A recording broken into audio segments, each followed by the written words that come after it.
¿Cuál es tu análisis en cuanto a la política y el análisis sociológico que va a tener la marcha de mañana en protesta, en queja hacia el gobierno nacional por la inseguridad, por la falta de transparencia, por la soberbia, por muchas consignas que se va a reunir la gente mañana? Análisis político y sociológico. Mi impresión es, en primer lugar, que a menos de un año de la elección presidencial hay una sensación en muchos argentinos que lo que la presidenta prometió, el gobierno que nos prometió en su campaña, no es el que estamos viendo. Y creo que el 8N expresa esto. No creo que sea una marcha del 46 contra el 54. Creo que es una marcha que incluye a muchos decepcionados de las políticas actuales y que expresa una reacción frente al agobio y a un estilo de gobierno que gran parte de los argentinos no comparten. Además, que se combina con una serie de problemas cotidianos que enfrentamos todos los días, que no tienen respuesta y que en algunos casos aún peor, no solo no tienen respuesta, sino que son directamente negados, como el caso de la inflación, como el caso de la inseguridad, como el caso de las restricciones a las libertades individuales en materia económica. Entonces creo que el 8N expresa la posibilidad de que cada ciudadano se manifieste pacíficamente diciendo que no es eso lo que eligió, para el caso de aquellos, de muchos de los que votaron a la presidenta el año pasado, y para otros que no la votaron, que no es este estilo de gobierno, no es esta manera de gobernar lo que esperan. La otra pregunta es específicamente lo que tiene que ver a la parte política del gobierno de la ciudad. ¿Se puede interpretar la última sesión de la legislatura porteña que hubo un acercamiento entre el PRO y el Frente para la Victoria? ¿Se lo vio a Cabandía hablando muy animadamente con legisladores del PRO? Bueno, la charla entre legisladores de distintos espacios ha sucedido siempre, digo, más allá de las diferencias políticas hay muy buenos vínculos personales, incluso de legisladores del PRO con legisladores kirchneristas antes de esta sesión, y está bien que así sea.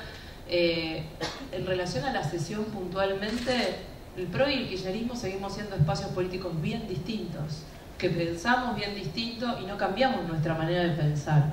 Ahora, después de 5 años de pedirle a la presidenta que se ocupara de la ciudad de Buenos Aires, de pedirle que no nos discriminara, de pedirle que tuviera un proyecto para la ciudad, de hecho yo muchas veces dije en la campaña del año pasado, la presidenta no tiene una obra en 4 años del mandato anterior para mostrar en la ciudad de Buenos Aires, envía un proyecto a la legislatura generando desarrollo en lugares que hoy están deprimidos y degradados en la ciudad y que compromete la construcción de 4.000 viviendas, más de 4.000 viviendas sociales, cuando el déficit habitacional de la ciudad es uno de los problemas graves que tiene la ciudad. ¿Por qué le vamos a decir que no?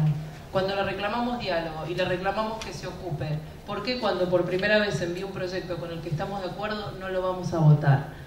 Y eso no significa que haya un acuerdo o que ahora el PRO y el kirchnerismo sean lo mismo, sino que hemos sido coherentes con lo que hemos sostenido siempre. Ese tipo de políticas que la presidenta impulsa son políticas con las que estamos de acuerdo y de hecho muchos proyectos que presentamos en la legislatura van en el mismo sentido. La última por mi parte, bueno, todos los porteños y quienes transitan la ciudad de Buenos Aires ven las esquinas repletas, llenas de basura. ¿Cuándo se va a solucionar el problema? Se dice que el viernes se compromete el gobierno de la ciudad y el viernes está solucionado este terrible problema, ¿no? Con el calor, con las infecciones. El tema del impedimento que teníamos en el SEAMSE para hacer la descarga de basura que se inició en el día domingo, se empezó a resolver en el día de ayer, con lo cual estimamos, hay un 50% de la ciudad que está normalizada y hay otro 50% que no. Estimamos que para el viernes ya debería estar la situación en condiciones normales, pero bueno, seguimos teniendo un problema de fondo, que es el problema que originó el conflicto, que es la falta de rellenos sanitarios para hacer disposición final de basura, que es un problema que afecta no solo a la ciudad de Buenos Aires, sino también a municipios del conurbano. Hay 14 millones de personas afectadas por esto, y tanto el gobierno de la ciudad como el gobierno de la provincia están trabajando en soluciones alternativas a esto antes de que se venzan los plazos de relleno sanitario actual. Sí. ¿Más preguntas? Sí. ¿Cuáles son esas soluciones alternativas de las que usted está hablando? Lo razonable, todavía demorado en respuesta por parte del Gobierno Nacional, es una ampliación del relleno Norte 3, el Campo de Mayo. Ese es un pedido que ya se ha hecho de tanto del Gobierno de la provincia como del Gobierno de la ciudad. Ese sería la alternativa razonable, mientras ambas jurisdicciones que tienen legislaciones que establecen metas a cumplir en materia de reducción de basura y de desarrollo de plantas de tratamiento alternativa, para que no sea la disposición final el único camino en el tratamiento de los residuos, vayan avanzando. La Ciudad de Buenos Aires viene avanzando. De hecho, este año la Ciudad de Buenos Aires redujo la cantidad de residuos que se disponen en el relleno actual sanitario. La idea es seguir desarrollando tecnologías alternativas, avanzar en la contenerización, avanzar en un cambio cultural que tenemos que hacer todos de separación de residuos, para que la cantidad de toneladas de basura o de cantidad de basura a disponer finalmente el relleno sanitario sea cada vez menor. ¿Más preguntas? Sí, por ¿Qué favor. tal? Federico Llamacian es mi nombre. Y en febrero... Sí. ¿Se escucha bien? No, Sí, no, se por escucha. favor, pero acércate para la grabación. Gracias.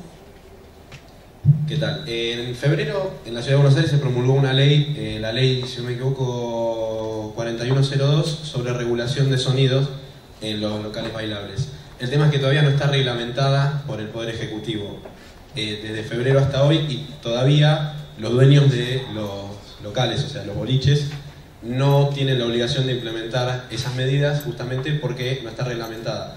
¿Por qué hay tanta demora en la reglamentación de leyes ya promulgadas, en este caso en febrero, por ejemplo? Me suena raro en febrero porque en febrero no tuvimos sesión, no hubo sesión en la legislatura, pero más allá de eso, no conozco puntualmente la ley. Muchas veces las leyes, y esto no se dice porque es mejor a veces decir que el Ejecutivo no las quiere reglamentar para no aplicar, muchas leyes son autosuficientes y no necesitan de una reglamentación del Ejecutivo para ser aplicadas. Pero bueno, voy a analizar el caso puntual y en todo caso a través de la Fundación te envío la respuesta específica.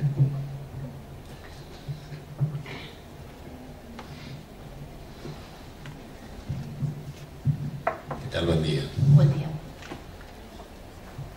Ya que estamos en calidad institucional, ¿no?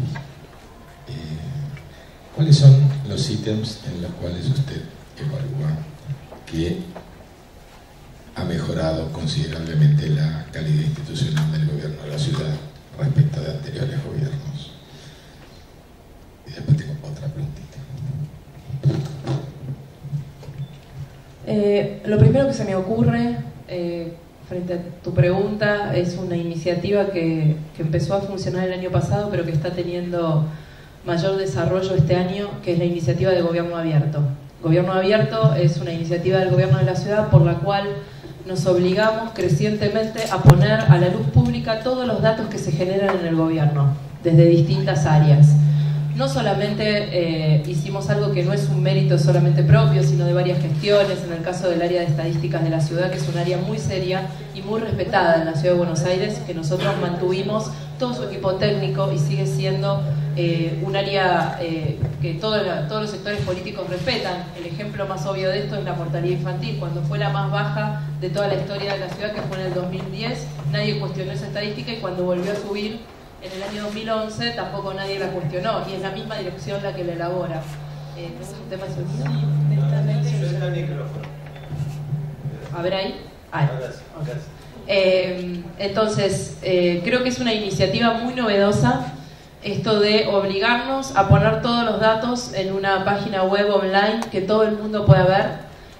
No solo porque en alguna época de mi vida me dediqué a la investigación y la verdad que me hubiera gustado mucho que esto sucediera con los gobiernos, a los que hacen investigación, a los periodistas les sirve mucho, pero también como una forma de mostrar mayor transparencia en los actos de gobierno. Hay mucha información que los medios no publican o que no se llega a conocer o que los medios a veces no conocen. Y la mejor manera de mostrar lo bueno y lo malo que tenemos es publicar todo lo que hacemos. Creo que esa iniciativa es un avance en materia de calidad institucional. Después, la verdad que hemos hecho cosas que no creo que sean un mérito. A veces pueden parecer un mérito en relación a la actitud del gobierno nacional, pero recién le decía a la gente de la Fundación que ahora las detuvimos un poco en el último mes por algunas cuestiones logísticas, pero nosotros hace 4 años y medio que todos los miércoles después de gabinete hacemos esto. una conferencia de prensa donde yo bajo, después de la reunión de gabinete, y hablo con los periodistas y me preguntan todo lo que necesitan saber. Y esta es una dinámica habitual en el gobierno de la ciudad, la dinámica de conferencia de prensa.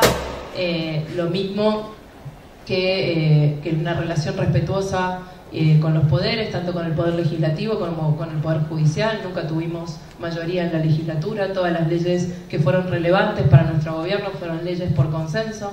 Es una dinámica de trabajo, no es ningún mérito, lo reitero, porque creo que es parte de lo que tienen que ser las reglas de juego democráticas, pero como a veces eso no sucede en el gobierno nacional o en otros gobiernos, lo muestro públicamente. Pero creo que el gobierno abierto sí es una iniciativa que significa un cambio para mejor. Tenía otra pregunta, si no hay otra... ¿Cómo no? Perfecto. Porque la primera pregunta, por un problema de audio, me dice la gente de prensa de María Eugenia que no se grabó bien. Perfecto. Y es muy importante para nosotros porque mañana, como le decía María Eugenia... por la del 8N era, ¿no? El 8N, bueno, el análisis político y sociológico que tiene la fecha mañana, ¿no? Para mí es un día en el que muchos ciudadanos que no se sienten conformes con este estilo de gobierno del gobierno nacional puedan salir a expresarse pacíficamente. Y creo que esos ciudadanos van a expresar su agobio frente a la falta de respuesta de situaciones que enfrentan todos los días y que son negadas por el gobierno nacional. La inflación, la inseguridad, las restricciones en materia de libertad económica. Creo que hay un agobio de un estilo de gobierno poco cercano a la necesidad del ciudadano común. Creo que lo peor que le puede pasar a uno cuando es gobernado es sentir que su presidente habla de cosas que no le pasan a uno y que no tienen que ver con su angustia cotidiana. Y creo que eso expresa el 8N. Vamos a una pregunta y después volvemos a la suya, ¿sí? Así más o menos respetamos las reglas de Buenos días. Tengo una pregunta. Se plantean muchas veces las diferencias en el orden político entre el gobierno nacional y el gobierno de Macri, pero recientemente los bloques del PRO votaron las leyes, digamos, en el Parlamento Nacional a favor de la ley de ART, y en el ámbito de la ciudad una ley que plantea unas modificaciones en el campo inmobiliario, donde el kirchnerismo y el PRO votaron de manera conjunta. ¿Se puede pensar entonces que hay diferencias políticas, pero en el orden económico, en el campo, digamos, de leyes de tinte antiobrero, de negociado inmobiliario, el PRO y el kirchnerismo pueden andar juntos? Yo, en primer lugar, creo que somos muy distintos en materia económica. En el caso puntual de las ART, habría que preguntar al kirchnerismo por qué votó a favor, porque nosotros votamos en línea con lo que siempre dijimos. No es raro que el PRO haya votado a favor de las ART, del cambio de RT, en todo caso es raro que el kirchnerismo haya votado a favor de las ART, y fue la única ley que nosotros acompañamos en el Congreso Nacional. No somos nosotros la fuerza política que acompañó la estatización de Chicone, no somos nosotros los que acompañamos la estatización de YPF, no somos nosotros los que hemos acompañado la ley de medios. Está clara cuál es nuestra posición y nuestra diferencia con el kirchnerismo, además de que no acompañamos las características actuales del modelo económico, de cepo cambiario, de restricción a las importaciones, de desaliento de la inversión. No es nuestro modelo económico. No coincido con tu percepción de que las leyes que se votaron la semana pasada sean un negocio inmobiliario. Me parece que es un título muy atractivo para aquellos que nunca votan nada y que siempre se colocan en una posición testimonial.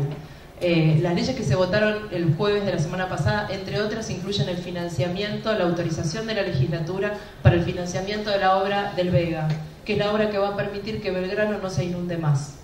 Entre otras cosas, se votó la venta de un edificio del gobierno de la ciudad para que con ese dinero trasladar la oficina del jefe de gobierno, mi oficina, la del jefe de gabinete y la de varios ministros al barrio de Barracas, al sur de la ciudad, en un nuevo edificio. Entre otras cosas que se votaron la posibilidad de cambiar la zonificación de los terrenos de ferrocarriles que tiene el gobierno de la ciudad para construir viviendas para el plan Procrear.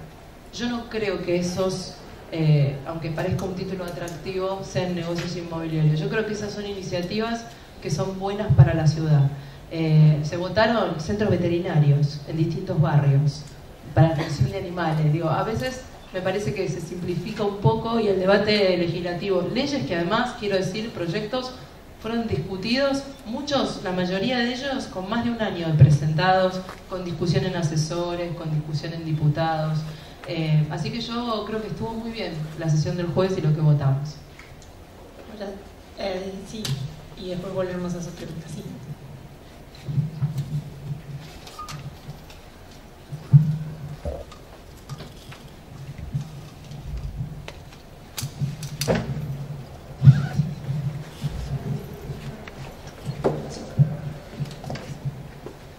¿Qué tal? Buen día. Hola, buen día. Silvio Santamarina, Revista Noticias. Quería pedirte una evaluación al día de hoy. Yo recuerdo cuando comenzó la gestión de gobierno de la ciudad, la anterior, el primer mandato, hubo un arranque como parecía bastante acelerado con políticas novedosas o de ataque en el buen sentido de la palabra al tema de, por ejemplo, ahora me tocó venir por la autopista, la Villa de Retiro, asentamientos en general. Más allá de que seguramente debe haber habido muchas medidas que nos podrás contar, ¿cómo lo ves hoy? ¿La percepción es que eso se desaceleró o se abandonó como un eje que parecía ser hace unos años cuando arrancó la primera gestión? La Villa 31 tiene dos realidades distintas. En primer lugar, hay una villa histórica que es la 31 específicamente, que es la más desarrollada, donde está el barrio de Padre Mujica, el barrio Güemes, ¿no?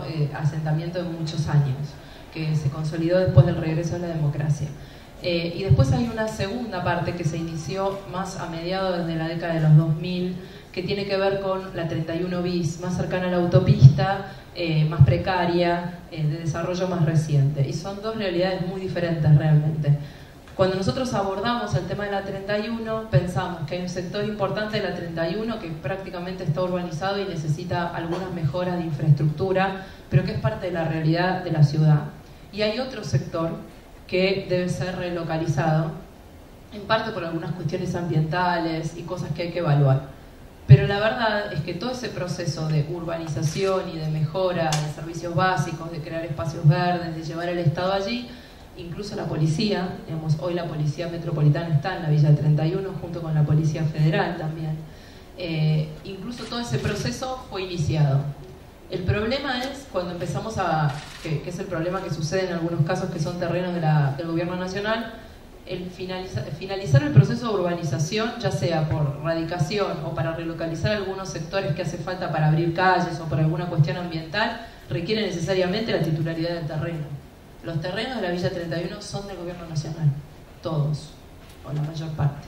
Para poder hacer un proceso serio de regularización y relocalización, se requiere trabajar en conjunto con el gobierno nacional. Hay una ley de la legislatura que fue votada en esa línea, hay una mesa de trabajo de la que nosotros participamos, hay un plan de gobierno sobre la Villa 31 y 31 bis, estamos trabajando hoy, seguimos trabajando con todas las áreas de gobierno, el gobierno nacional nunca se ha sumado, a pesar de que ha sido reiteradamente convocado a ese proceso. Ahora sí, por favor. El gobierno nacional parece haber puesto especial énfasis en su gestión en lo que es la ley de medios el día 7 de diciembre. ¿Cómo se imagina usted el día 8 de diciembre? Por caso, ¿se imagina que allí se inicia un gran proceso de transformación política y social en nuestro país? Yo creo que el gobierno generó primero una enorme expectativa a partir de la sanción de la ley, que recuerdo está vigente con excepción de 2 artículos.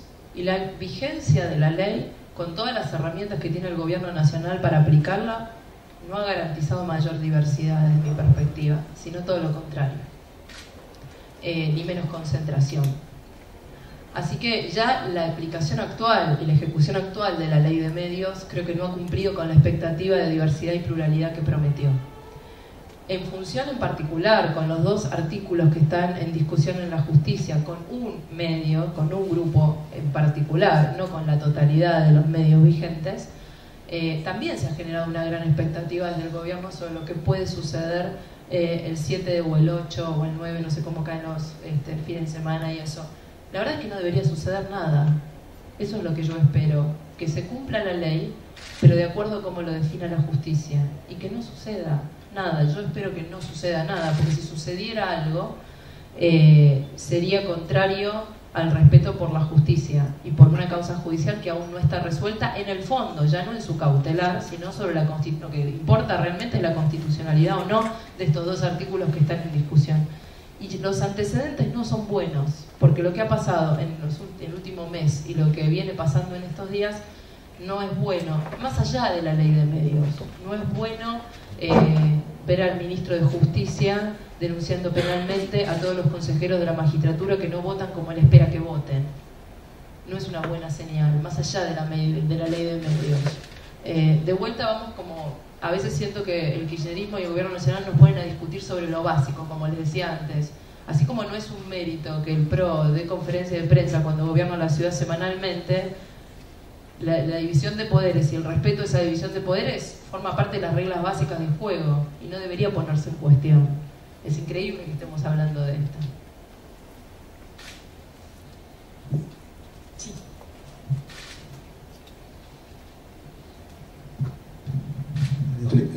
En otro orden de coincidencia entre el kirchnerismo y el PRO, ambos se han negado sistemáticamente a impulsar la legalización del aborto.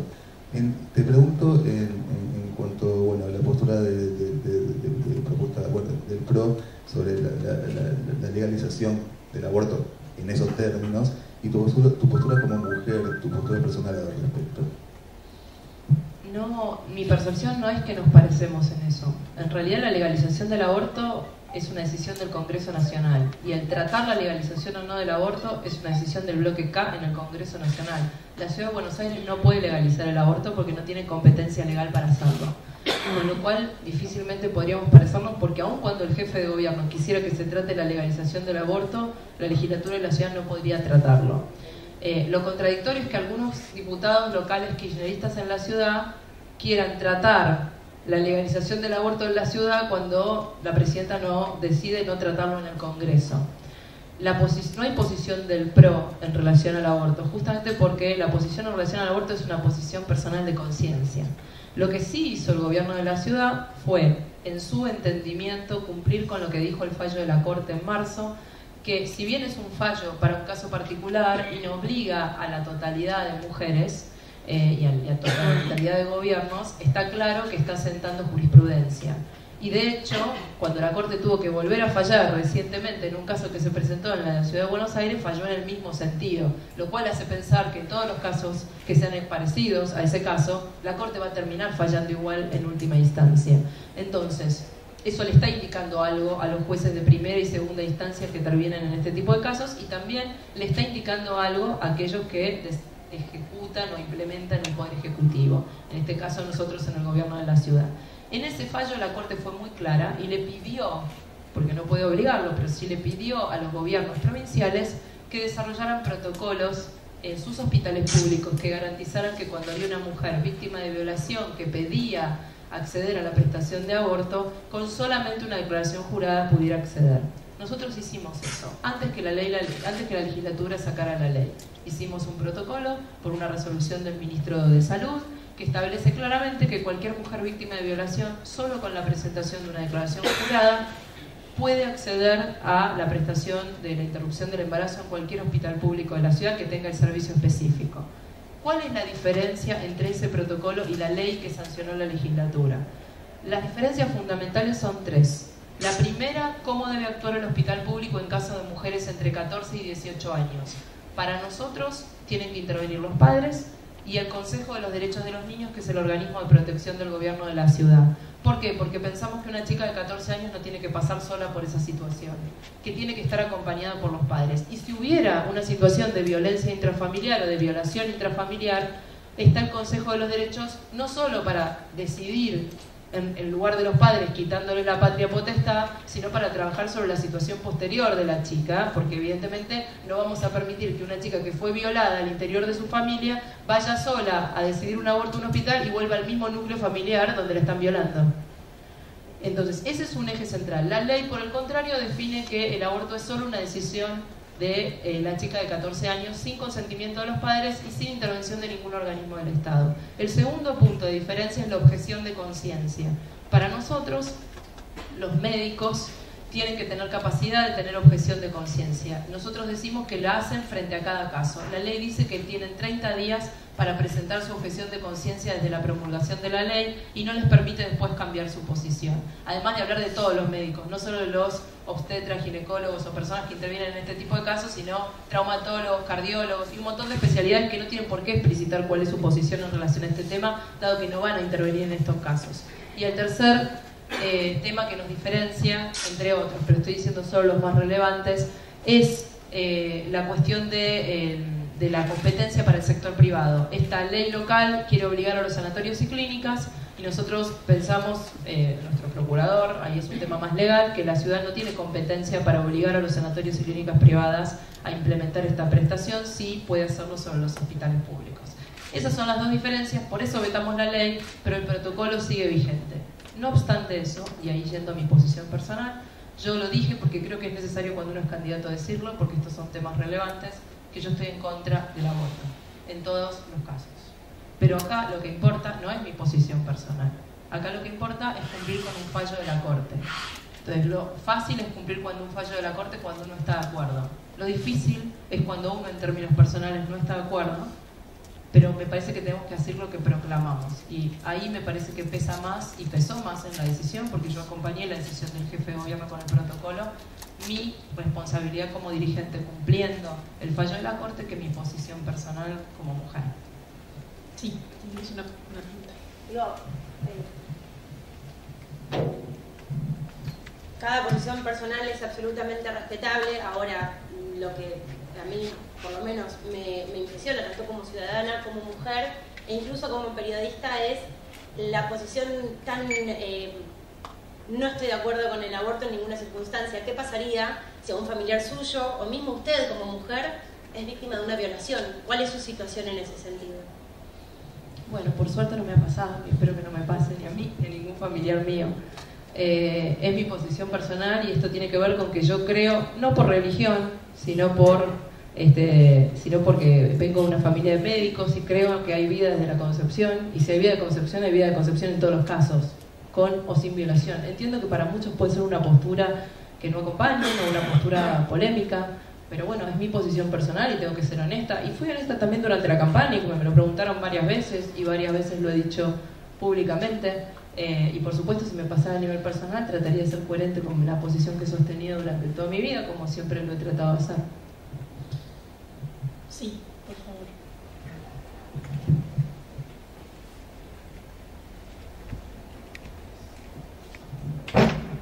¿Qué tal? Buenos días. Buen día. ¿Cómo cree que va a influir el voto de los a partir de los 16 años en las próximas elecciones? Y si no cree que es algo positivo la participación voluntaria de jóvenes, tanto de 16 como 17 años, en la actividad democrática política. Yo cuando empezó todo este debate me preguntaron, dije que en términos personales yo estaba de acuerdo con el voto a los 16. Básicamente porque cuando se dictó la ley Sáenz Peña y se habilitó a los jóvenes de 18 a votar, entre aquellos de 18 y los de hoy de 16 ha habido muchos cambios en la sociedad y en la cultura, así que creo que hoy los chicos de 16 están plenamente facultados y habilitados para votar. Pero creo, mi partido no tomó esa posición, como partido hubo un debate interno y se tomó la decisión de votar en contra. Pero yo entiendo por qué se tomó esa posición, porque creo que este fue un debate mentiroso, donde no se está hablando de la ampliación de derechos, donde en realidad si habláramos de la ampliación de derechos de los jóvenes tendríamos que hablar de muchas más cosas, de las que no hablamos. Entre ellos de que hoy la mitad de los jóvenes que están en edad de terminar el secundario no terminan en la Argentina. Y la verdad es que eso está condicionando qué tipo de país vamos a hacer en el futuro. Y eso no está en el debate, ni en la agenda pública, ni es parte de lo que hablamos. ¿Cómo creo que va a resultar? Creo que hoy no está ni siquiera dentro de la agenda de los mismos jóvenes. Creo que hay poca participación política e interés por lo político en los jóvenes de 16 años. Y como igual creo que va a tener un bajo impacto en el voto de los 16. Ojalá que no, ojalá mi deseo es que se involucren, que participen. La mejor manera de cambiar aquello con lo que no estamos de acuerdo es involucrándonos, y de cuanto más jóvenes mejor. Pero bueno, no soy muy optimista con el grado de participación. ¿Tenemos más preguntas? Sí. Buenos días. Buen día. Quería saber cuál es la posición que tiene el PRO con respecto a la nueva ley de impunidad informativa que impulsa el kirchnerismo, que intenta proteger a los periodistas cuando quieren negarse a publicar información que vaya en contra de sus principios éticos.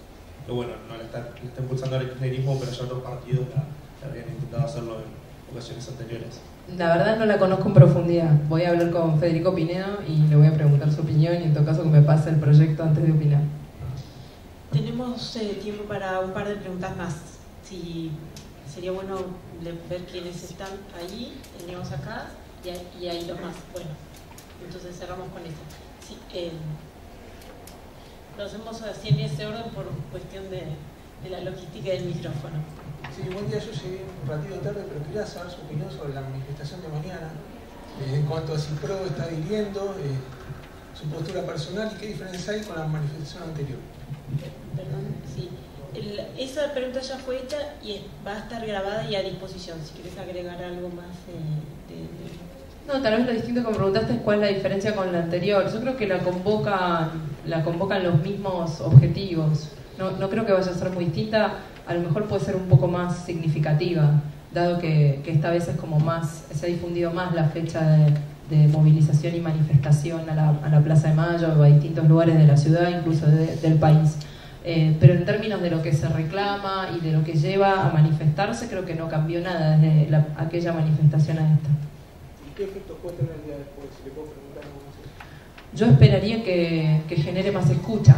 Me parece que la gente sale a la calle para ser escuchada y para expresar algo que siente que no es escuchado. Así que ojalá que el gobierno nacional tenga más apertura y escucha para lo que pase el jueves a la noche. Sí, ahora sí. Está la pregunta.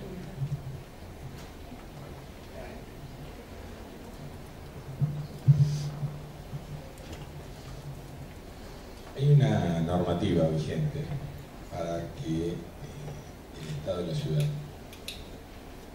pueda percibir un importe por ingresos brutos en el caso del fuego. ¿Por qué? Es el día de hoy sobre un tema tan importante y habiendo tanta necesidad presupuestaria, no se ataca el tema del fuego. ¿Cuál es la impresión que tiene? En el caso particular de esa normativa, que serían muchos ingresos para la Ciudad de Buenos Aires, sería un ingreso realmente significativo, la dificultad o el obstáculo que hemos tenido, más allá de que se han mandado inspectores de la AGIP, de la Agencia del Gobierno de la Ciudad, al barco que está en Puerto Madero, a hacer la fiscalización necesaria para el cobro de los impuestos, ha habido una medida cautelar judicial que está impidiendo que el Gobierno de la Ciudad ingrese al barco a hacer su trabajo. Así que mientras esa cautelar sigue vigente y lo estamos discutiendo en la justicia, por ahora no podemos avanzar en ese sentido. La verdad no lo sé. Creo que las tragamonedas son parte de un convenio que firmó Néstor Kirchner de concesión a Cristóbal López ahí en el 2007, cuando estaba terminando su mandato. Creo que tiene que ver con eso, pero el detalle en todo caso se lo paso después porque no quiero decir algo que no es.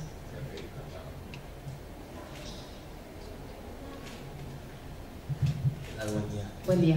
Y teniendo en cuenta que el jefe de gobierno vetó la ley que reglamentaba la actividad de trapitos o cuidacoches, me gustaría saber si el PRO tiene algún proyecto, porque esta es una actividad que sigue sucediendo y es legal, si tiene algún proyecto en mente para el futuro.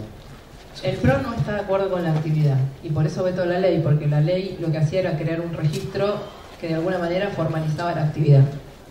Nosotros no creemos que cobrar por el uso de algo que es gratuito, y el espacio de estacionamiento es gratuito, sea algo que está bien. Y eso esconde dos realidades distintas. Una que es social y que el gobierno tiene otras respuestas para esas realidades sociales que no necesariamente tienen que ser habilitar en cobrar estacionamientos en lugares que son gratuitos y que no se deberían cobrar. No está bien que el ciudadano pague o el vecino pague por algo que es gratis, solo porque hay alguien que se adueña de una determinada cuadra. Y lo segundo es una mafia. Hay una parte de esa realidad que también es administrada por mafia, lo vemos todos en los espectáculos deportivos, en los recitales, etc. La normativa vigente es muy compleja para la aplicación de la sanción, porque lo que dice es que no se puede cobrar extorsivamente a alguien por un lugar, ¿no?, por el que está cuidando. Pero la verdad es que para poder aplicar la sanción se requiere un trámite burocrático de ir a hacer la denuncia, confirmarla con el fiscal, que el fiscal intervenga, que hace prácticamente imposible que el gobierno realmente pueda actuar y que haya una disuasión a que esta extorsión se genere. Con lo cual nosotros estamos en la línea de prohibir la actividad, no de regularla, por eso el veto de la ley. Pero en la legislatura, como ya les dije antes, somos minoría, nunca tuvimos los votos necesarios para avanzar en ese sentido, al igual que en el caso similar, otros casos donde no tuvimos votos, fue el caso de los motochorros. Quedaba una pregunta más allí. Sí, te puedes acercar porque no alcanza el cambio.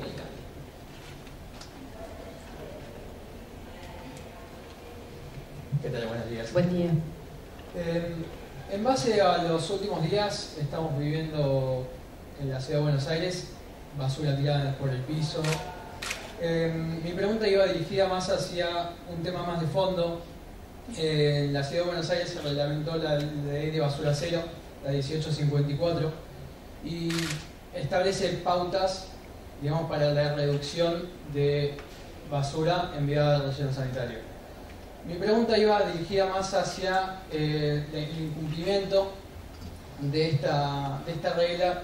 Establece una pauta del 50% para este año y, según lo que tengo entendido, aumentó cerca de un 25%.